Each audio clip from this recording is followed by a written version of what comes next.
hal mar sheekada ila dhageysta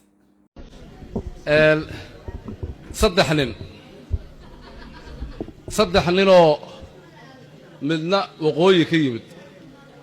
waqooyi waxaa la isku dhahaa ma og tahay korkaasi shay oo dhan iyo nin ka yimid gobollada dhexe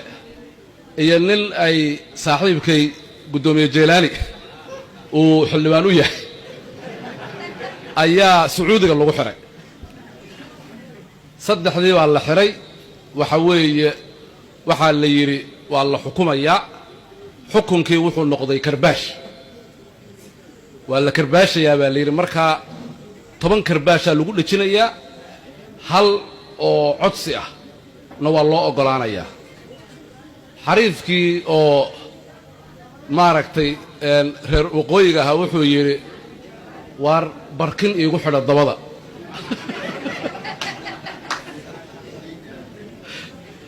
waa loogu xidhay markay 5 marayso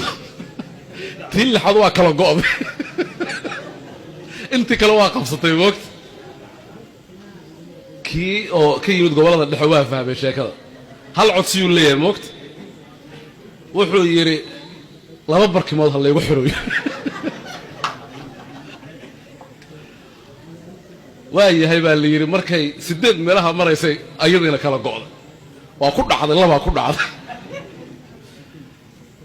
xariifkii waa ka ilbaxsan yahay moogta waxaa la yidhi adiga meesha sacuudi waaye moogtahay xoogaha maaragtay waxaa la yidhi adiga waa noo yara sha'ni egtay 2 codsi baa lagu siinayaa 2 wuxuu yidhi ka hore waa bilaash waxa waaye 10 karbaash 20 ha laga dhigo geesi waayaa la ya 10 karbaash baa raggii hore la googo'een moogta ma 20 baa lagaaga dhigayaa ha 20 ha layga dhigo haye codsigaaga labaad kan reer muduga dabada ha laygu xirooyo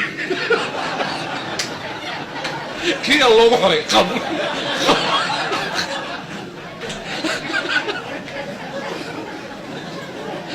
xariifkii gobolada dhexe ka yimid caqligaa lagu googoy